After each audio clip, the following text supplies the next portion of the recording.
Je 6. ledna, právě jsme přiletěli do Vegas, čeká nás několik kouzelnických show, tak pojďte s námi. Ačkoliv jsme sem přijeli kvůli kouzlům, tak samozřejmě jako Vegas má spoustu úskalí a spoustu zákoutí a jedno z nich je Mistři zastavárny. Přesně tak.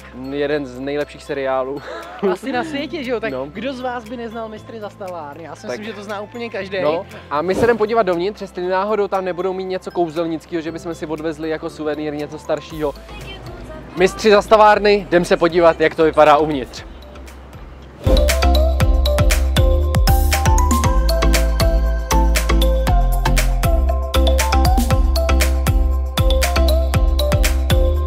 Tak tohle byli Mistři zastavárny, naprosto neuvěřitelný.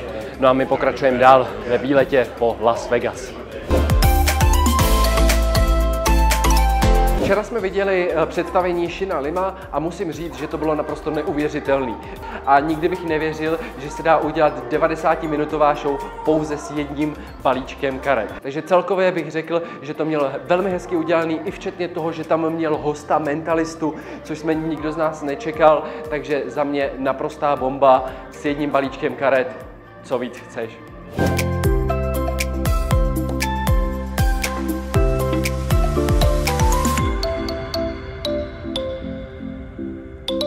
Včera jsme viděli kouzelnickou show Metta Franka, je to druhá show, kterou jsme viděli a musím říct, že to byla zatím nejlepší show, kterou jsme viděli a kterou jsem i já kdy viděl.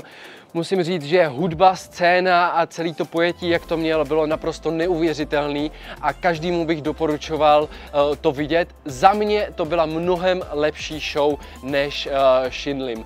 Ale uvidíme, co dál přijde a musím říct, že takhle promakanou, energickou a přirozenou show jsem dlouho neviděl.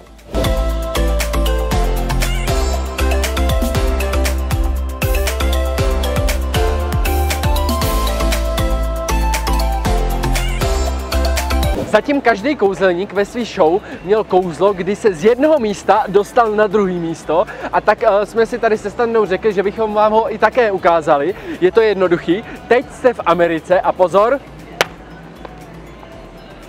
teď jste v Paříži. Tada! Já myslím, že naše soustředění pokračuje velmi dobře a že jsme se naučili opravdu skvělý kouzla tady. Magie! Magie!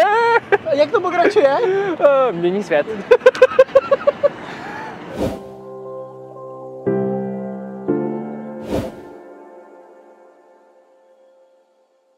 Viděli jsme Penn and Teller show a musím říct, že to byla úplně jiná show než doposud, co jsme viděli, protože nepoužívali tolik světelných efektů, nepoužívali skoro žádnou hudbu, občas tam někdo hrál na klavír, živá hudba tam byla, ale bylo to hodně postavené na mluveném slově a byl to úplně jiný zážitek než z těch ostatních show. Za mě to byla show, kdy oni předávali nějakou myšlenku, nějakou message toho, co a jak se děje aktuálně ve světě, jak se máme dívat na jednotlivé věci a musím říct, že se to asi nedá srovnat zatím s žádnou jinou show, protože byla opravdu originální oproti tomu, co jsme viděli zatím doposud tady ve Vegas. David Copperfield, naše dětská legenda, můj velký vzor, no a už za malý okamžik se na něho jdeme podívat a dokonce se s ním i osobně setkáme. Jsme uvnitř divadla, tohle to jsou naše místa, přímo pod jevištěm. Myslím, že Davida uvidíme opravdu jako z 2 centimetrů a musím říct, že je to neuvěřitelný, že budeme sedět takhle blízko, no a uvidíme, jaký to bude. Máme bezprostředně po show Davida Copperfielda a hned jak to skončilo, tak jsme měli domluvený, že se s ním potkáme. Udělali jsme si s ním fotku, zároveň jsme dostali fotku s jeho podpisem a taky jsme zažili zhruba 5 minut soukromé show, kdy nám ukázal dva triky, neuvěřitelné triky na to, že se chystá nechat zmizet měsíc. Takže jsme viděli ještě přídavek soukromej, bylo nás tam zhruba 12 a dělal pro nás jenom 2 kouzla, který nikdo jiný neviděl, pouze jenom nás 12. Naprosto úžasná věc.